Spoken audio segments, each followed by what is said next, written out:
Welcome to How We Got Here. This is the podcast where we strip off founders of their titles, what we see on their social medias, to uncover the real journey behind how they've built whatever they are doing. So today we are sitting down with a man who saw a bush and saw treasure. We have Mr. Lungane Mthembu joining us today. We are so glad to have you. Welcome to How We Got Here.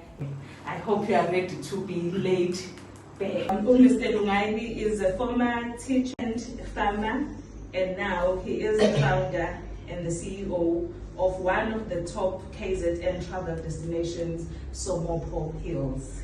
As igama lethu lisho ukuthi how we got here, I think it gives you the picture ukuthi sifuna ukwazi ukuthi sifike kanjani. So if you can say, if mhlawumbe ungadefine the moment that got you here, ungayidefine as what? The moment that got you where you are today. What triggered for you to get into the journey you went in? Oh,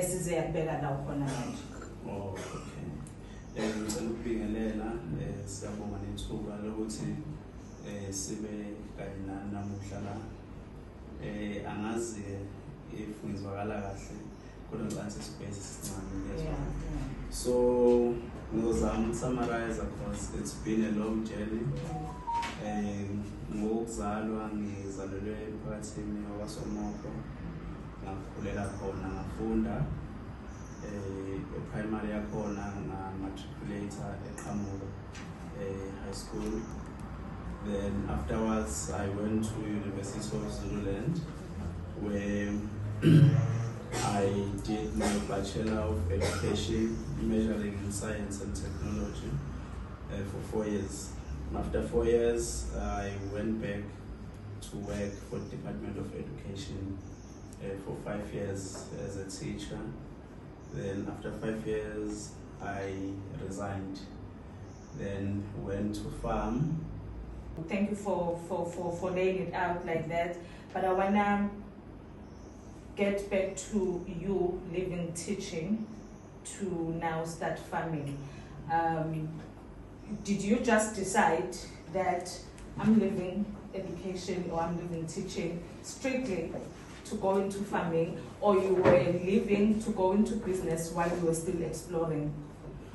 What happened is that I grew up from a farming family, but on a small scale, from the royal family, so we have access to land. So when I started to get a decent paycheck from the Department of Education, when I started, I believe it was around 16,500. So, and I was young, I remember. I think I was 22 when I was a teacher. You were, actually, I was laughing. I was looking at your pictures when I was doing that video, and some of your pictures, you were so tiny. Yeah, so I was a qualified teacher in 22. So I didn't have much of the responsibilities. So the only thing I bought within my first year was a car. Then the rest of the money I started like farming while I was teaching, and it was growing.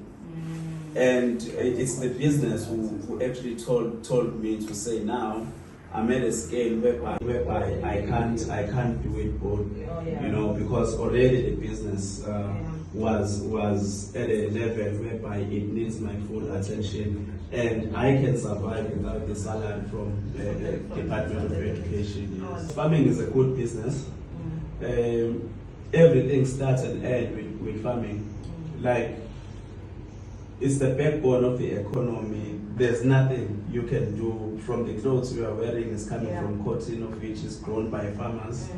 Food we eat in the morning, everything. So, and with as much as I grew up from a family of which was farming, but I grew to understand that technology one day will come and it will replace so many things. But if there's one thing of which technology can't replace, it's food. Yeah, so even right now there's a big talk about AI, artificial intelligence.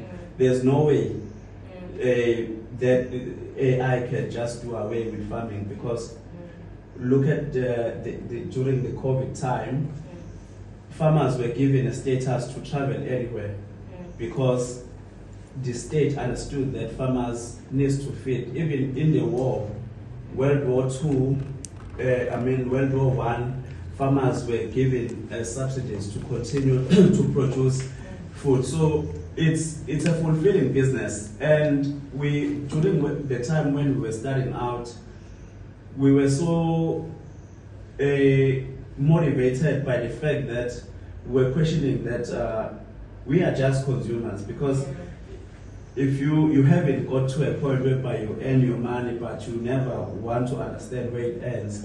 So people who are producing South African food are not like us in color, and it's a shame, because during COVID, everybody who is amongst us, it's evident that in few days during looting, you were praying to find eggs and bread. And it shows you that farming is very important, so I will choose it. I'm involved in another business, but even today, as much as now I'm just focusing on homesteading, because I just want to make everything that I need from eggs, meat, vegetables and everything. But if I am given an opportunity, I would go back, but it's only that now I'm very skeptical about investing large sums of money without agreements at hand, because when the market crashed, I was still farming, but I was supplying Spar, Mr. Harry, but I was having challenges because I was producing good food, but if you're dealing with retailers, you don't have a say. If you come with your product, they tell you how much they are willing to pay. So yes, how the deal was: we grow food, we take it to the market, and the department will pay the market, and the market pays us. But as we were busy doing that, the market collapsed. There was a lot that was going on. So it also affected us as farmers a lot, because you will farm while you're having so many employees, and only to find that now you have to run maybe for a period of 3 months. Your invoices are not getting paid, and it's a situation of which you understand on the side of the market, because when you talk to the officials within the market, they show you everything, that even themselves, they are struggling to pay the bills, because the invoices from the side of Department of Education has never been paid. So it was a very chaotic situation for a person who left a permanent job. And when you leave a permanent job, of course, you are dealing with so many doubters who will say, who will leave a permanent job for business, of which is having so many uncertainties. And I don't want to lie, farming was very good, and it's something of which I still do, but I had to stop, because I'm a person who never likes farming for fun. I was farming for the business side of it. So between education and farming, I also went into financial ruin. So many things other things were repossessed. Other people, will take you to court. Of course, they're demanding their money and all that, because I was running a commercial at a commercial scale, not like a garden. So I was having like permanent people, like at a number of 22. Then during harvesting and planting season, probably I will be having 15 more. So you can imagine.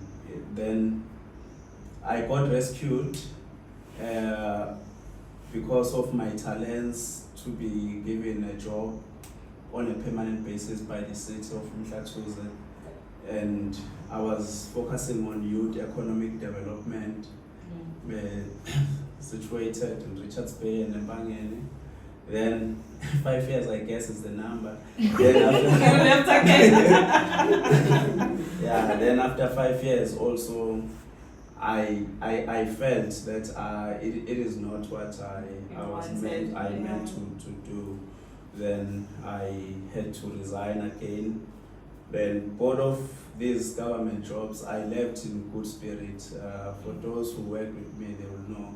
I never leave because I've been pushed away by anything but the drive and hunger for doing something out of myself. So that's where now, during COVID, that's where I started to hike a lot.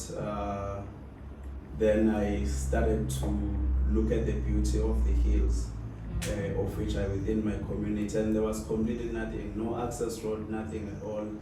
And I decided to build an adventure park that focuses on outdoor activities, which offers hiking trails, cycling trail running, quad biking, camping, and many other things, of which it's where we are, and it's been 5 years now, and we are still growing stronger.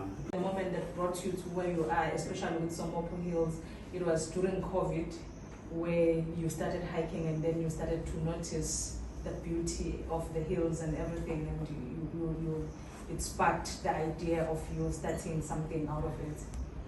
Yes, that's correct. Although I've been a person who's been traveling myself. You will know better because you know me. I've been privileged at an early age to travel around the world. I've been to so many countries, and I already had an edge of wanting to do something of my own within the tourism and hospitality space. But I wasn't sure exactly what was it, to be honest. And when I was building Somopho Hills, there were so many doubters also who never believed that it can even take off. I've known you long enough to understand your journey from when you were transitioning from being a teacher to farming, and now this. What drives you to wake up every day? Because I know you encounter a lot of challenges along the way. I know there are like behind the scenes challenges, even with the Somopho Hills, even with the beautiful story of Somopho Hills. But there are what keeps you going? What's the drive? Is it hunger for success, or maybe it's more now it's learning more towards building a legacy? Yeah, I believe legacy also is my driving force, because I'm not coming from an ordinary family, like I said before. And you know, if you are living in the 21st century, I'm inspired more by people who lived before us, if they were able to do extraordinary things. And I'm driven by the fear of being average. You know, I don't like it. I like to be humble, live amongst people in a simple manner. But I believe that if you can go on my WhatsApp, I don't know when did I wrote that. It says I was born to be great. You know, I was born for greatness, because I believe that I was born to be great. So the driving force is just to get better every day than the person I was yesterday. And I know that because I get bored easily. And I may be busy with Somopho Hills today, but currently I'm busy building another new business that is completely different from Somopho Hills. And the systems, I believe, in Somopho Hills, they are in place. and there are people of which they are groomed to take it over and grow it even further. So hunger to be a better person every day. And one thing I learned when I was in New York City, they say when you sleep, the devil is reaching for your throne.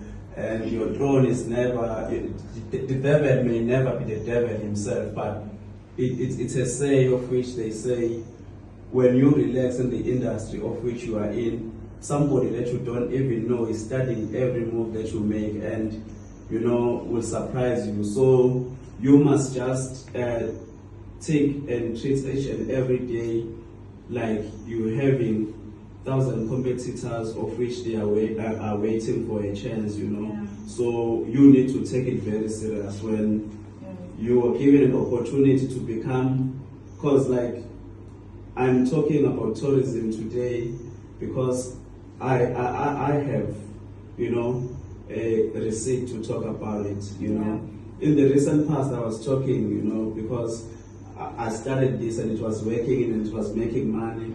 And when I got to school, I got to learn so many things of which we were doing wrong, of which in our eyes they were right, So it helps a lot. And also self-empowerment or development, it never comes from school alone. From books you read, from, when we started out, I'm very happy that now there's even things like TikTok, Instagram, where if you have somebody who's inspiring you, you are having access to study their patterns, their life, in the morning, what they do, how do they eat, and how do they live their life. For us, it wasn't there. So now, the blueprints are everywhere, because success does leave clues, So I believe that you just have to dedicate a certain time in each and every day to get better. What lessons did you took from you being a teacher that you are applying now in your entrepreneurship journey? Is there anything that you can say, me starting there is now I see? No, there's a lot. Of course, in my past, me, I used to do a lot of entrepreneurship seminars with another entrepreneurs. So I got good school skills of public speaking, commanding audience, making relationship easily with other people, working under pressure, and of course I was a science and technology teacher. There's a lot of things of which I did learn, and to be in the organization, because when you are a teacher, there will be your HOD, there will be your principal, you learn authority. So for me, it's something of which you even apply to your employees. Right now, I've got employees at Somopho Hills of which they need to report at work on time.